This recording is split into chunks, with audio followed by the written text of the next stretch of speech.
If when you open your sketchbook and face an empty page, you give up in despair for want of inspiration, this watercolor painting video is for you. The solution, if you're struggling to get started, is found in one word: doodles. The discovery of all kinds of doodles really was a breakthrough moment for me, which unlocked my creativity, and today I'm going to share my jailbreaking process with you. We're painting another page in our easy handmade Daily Doodle Book, which we made last week. Plus, we'll uncover the fascinating secret of how the Japanese learn, even how they learn to paint. So let's get started. Today, I'm going to be filling up this page in my Daily Doodle Book, and I'm going to be doing a layered design similar to this one combined with this one, something like that. So let's get started on that straight away, shall we? We're a bit short of time today because, well, I don't know quite what happened. I should be just finishing up and I'm just starting. So let's get going. I've got my Art Nouveau, Kuretake Art Nouveau set here ready to roll. It's been all nicely wetted up. And I've got this as well. This is cute. This is one of those little, I think these are Danish or something. Someone told me they came from Denmark. I fold it into quarters and I've put it in the half of a Meeden palette lid kind of thing, and that keeps it from making my table wet. And this is what I use to just dry my brush off when I'm feeling really super organized. So obviously I must be today. I don't know quite why that would be. Right, so let's get started. I've got some pink here. I'm going to cover this area here with circles or partial circles. And this is the background.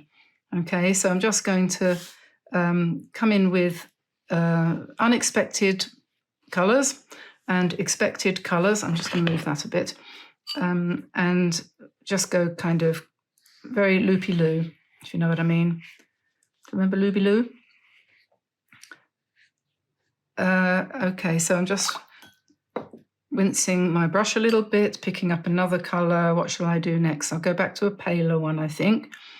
And the idea is these circles should be any shape, any size, anything you like.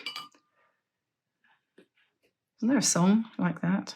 And if you want to make them run into one another, just let them overlap a little bit, but you could keep them separate if you wanted to.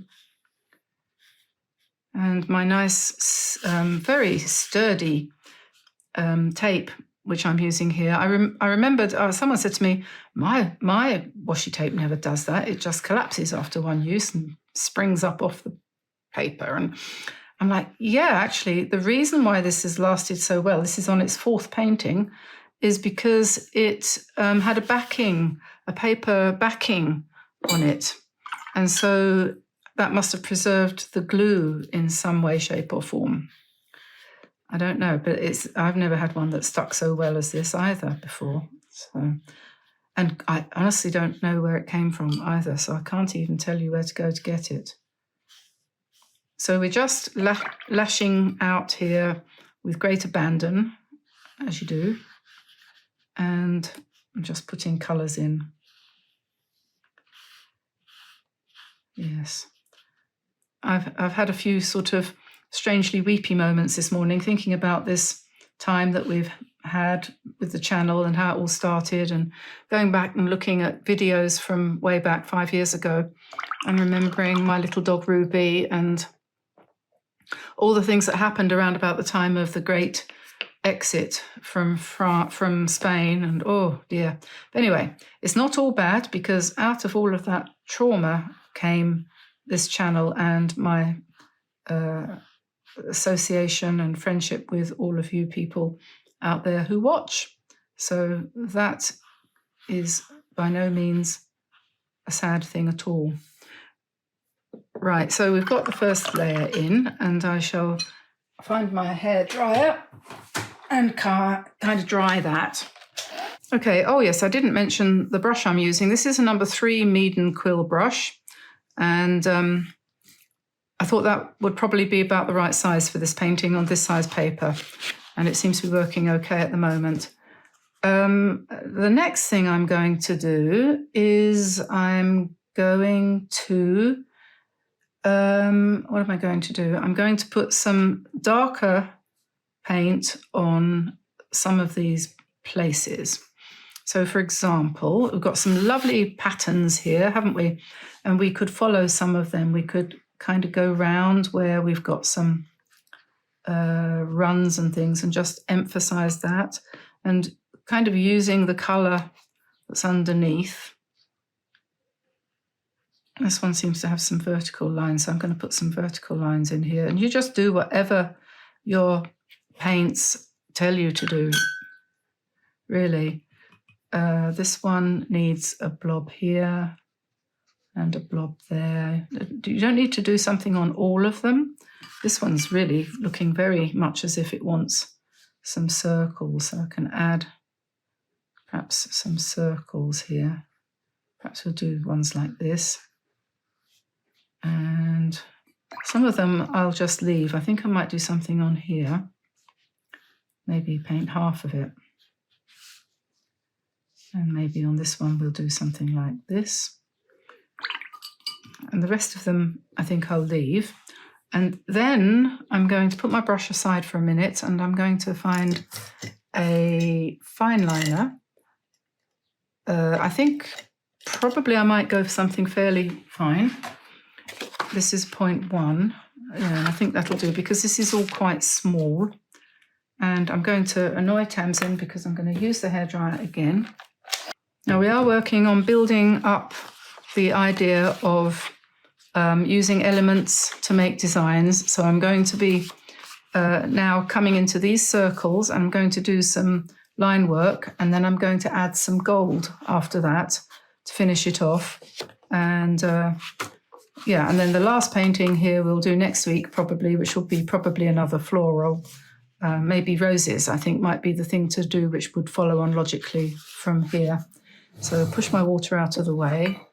And I did do one like this a while ago, which you would be able to find if you went and looked on the channel. And what I had done was I made some circles or other shapes in the background, and then you'll see in a minute what I did after I'd done that. So these are just, I mean, everybody calls this texture, but it's really pattern, and it's surface design.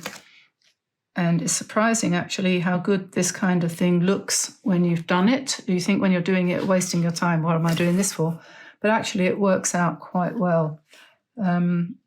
And so overlaying things. So I'm going to put some small circles in here, varying in size. And the great thing about this kind of thing is you don't need to be able to draw.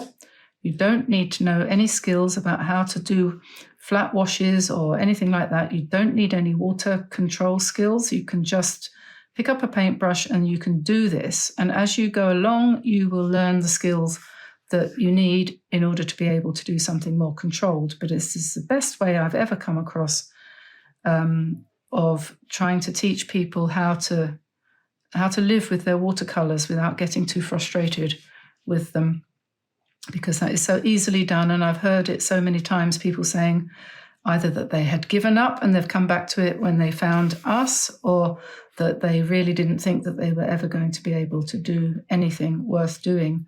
But if you start with the bare minimum of skill requirement, which is 0, then you can work from there and gradually accumulate.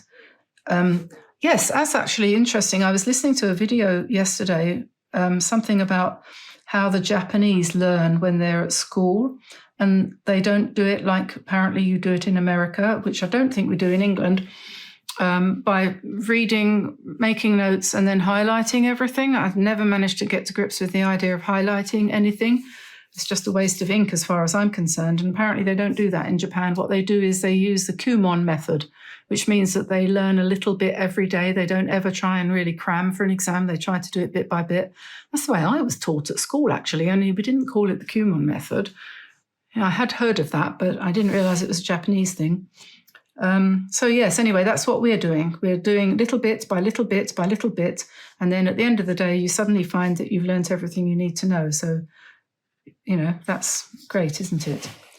So we've got some little dots there. We've got some bigger ones with lines on there. I think this one is going to be given a leaf pattern. So we'll put that here.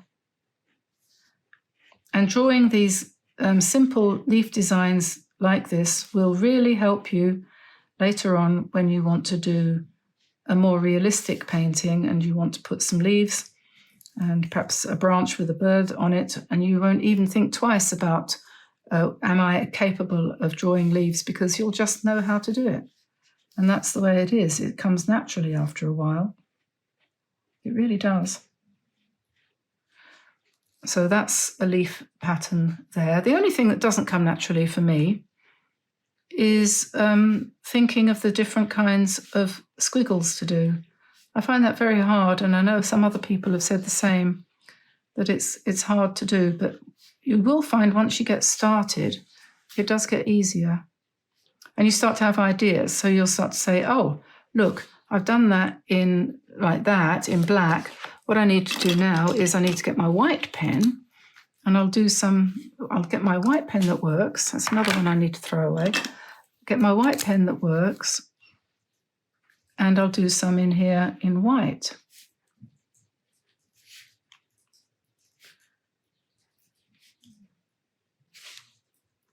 And it's a kind of subtle kind of shadow, isn't it? And then maybe here we'll do some petals in here while I've got the white in my hand.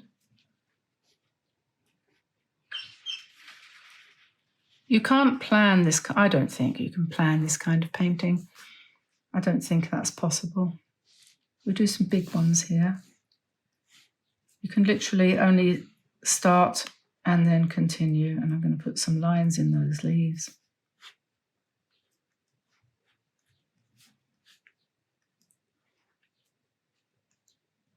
I hope some of you have a go at making a little book like this, because it's very freeing.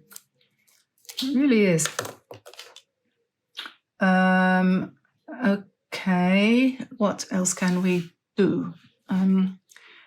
We could do, on this one, we could do some scattered larger circles.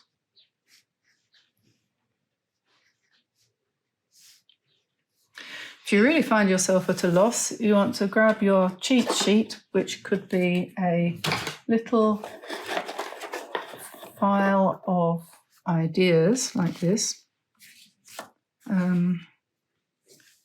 Yeah, I could put some lines in here without an outside edge. How's that?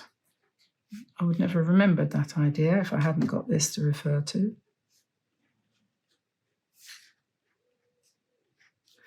And what else have I got here? Oh, wavy lines.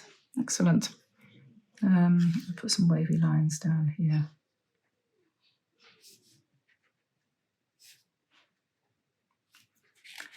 And what else? Oh yes, I think this one here wants a paintbrush, wants some of these. I'm using this, yeah, you know what I'm using. I'm using a quill brush, which does very nice loose leaves or petals, whatever you want to call them.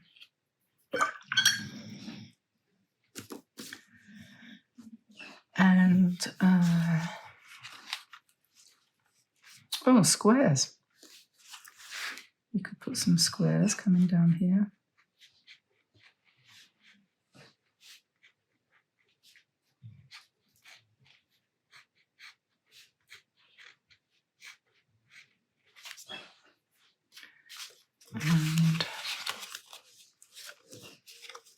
And we could have a row of small petal shapes coming around here.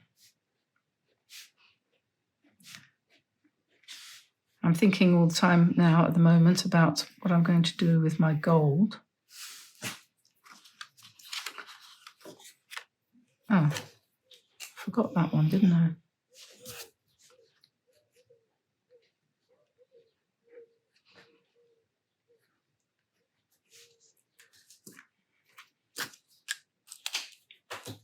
Oh, and we could do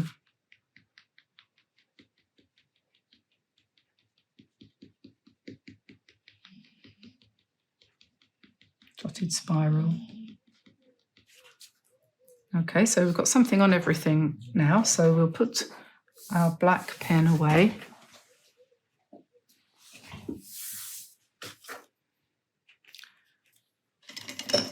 And now time has come to take some gold.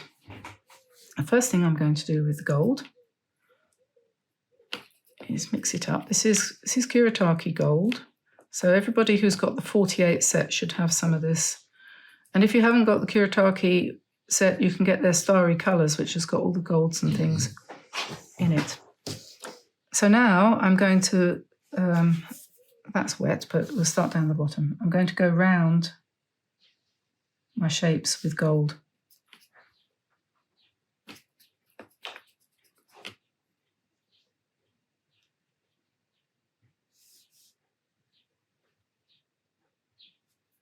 Trying to make that nice and thick so that it, and I'll fill the gaps in with gold.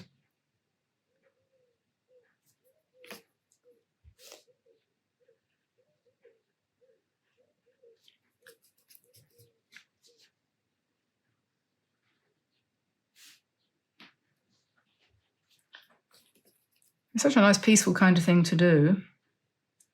The only thing I can hear is the pigeons outside cooing or whatever they do. It doesn't matter if your line's a bit wonky.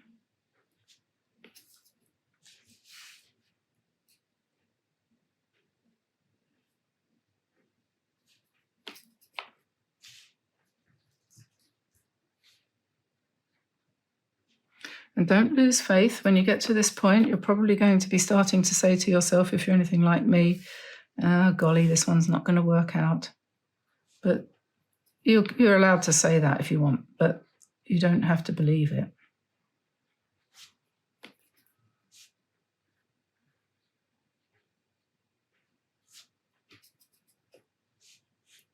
In any case, what does work out mean?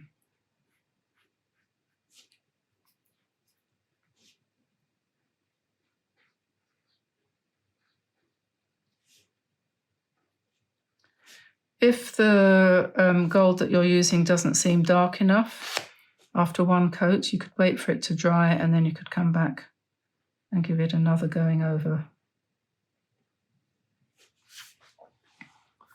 And I think I'll go to the next one on, which is more of a bronzy colour here.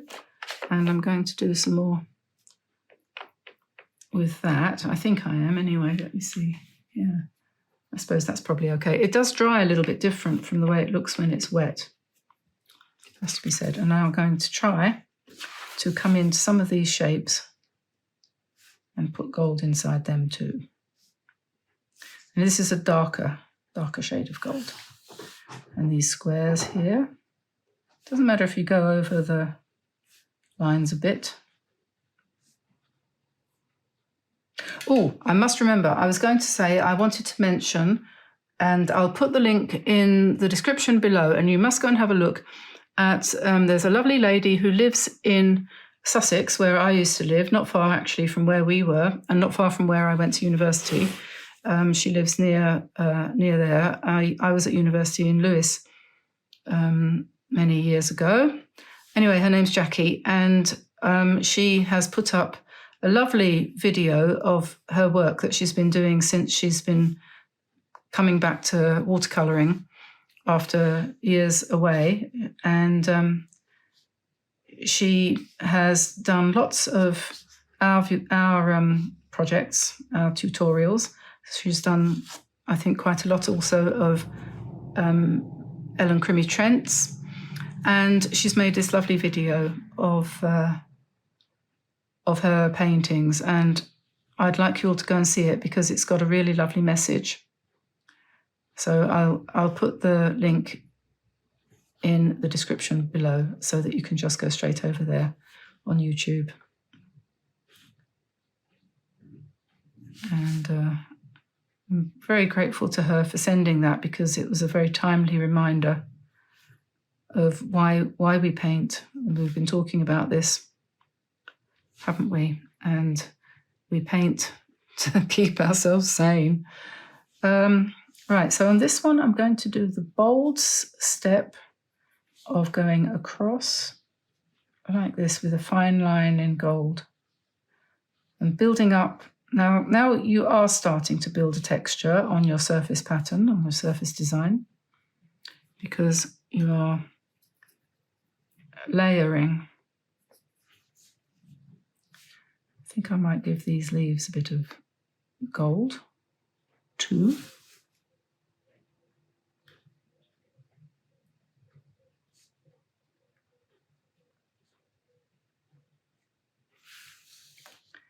And I'm going to put some dabs on here. Just the natural leaf shapes that the brush, not the pen, the brush does these natural leaf shapes. I might put a little bit in the middle.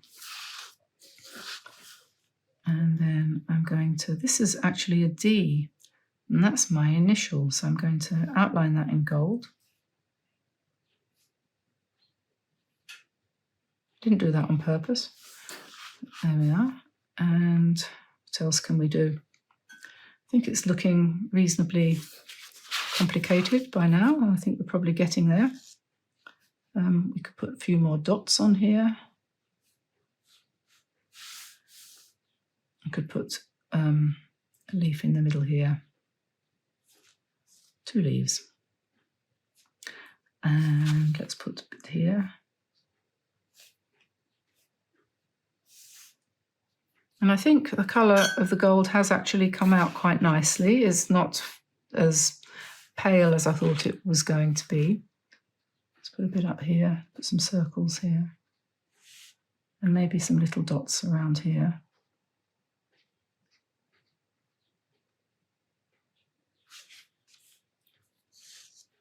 And a bit of a spiral, a broken spiral here. It's not a complete spiral, but just a sort of spirally kind of thing. Okay.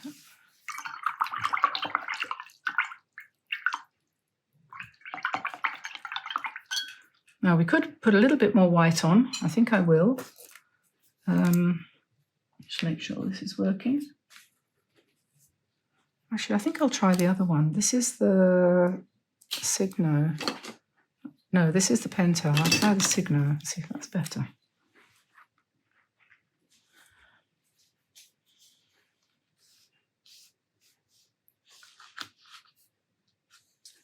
Yeah, we do need a little bit more white because we've got white in a couple of spaces, but not everywhere.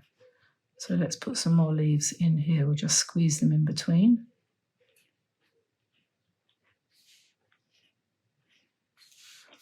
And maybe we'll put some ovals in here. I'm going to go round these circles. Yes. And maybe we'll do some little circles on here too, to complement the black.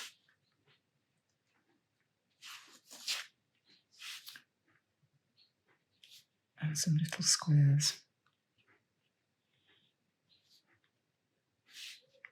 I do think it's a good idea. As I always say, if you do something somewhere, you ought to do it somewhere else as well.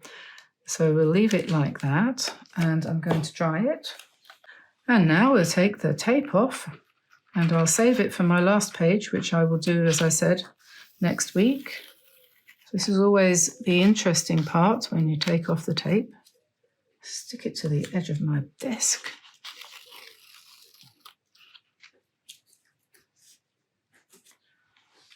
There we go. I can't believe how well this has lasted. Yeah, this next go is going to be the last, I think.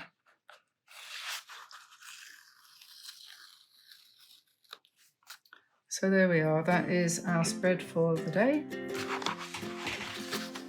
And I hope you enjoyed watching me do that. Complementary colours for this one, nice and soft, lots of gold. So that was fun, wasn't it? I hope you have a go at that or doing something like it. So there's my last page waiting to be filled. And then this little booklet which I made. This is one I made earlier, she says, a la Blue Peter. And I'll let you all go and have lunch like I'm going to now, half an hour late. So I'll see you soon. Bye for now, everybody. Bye-bye.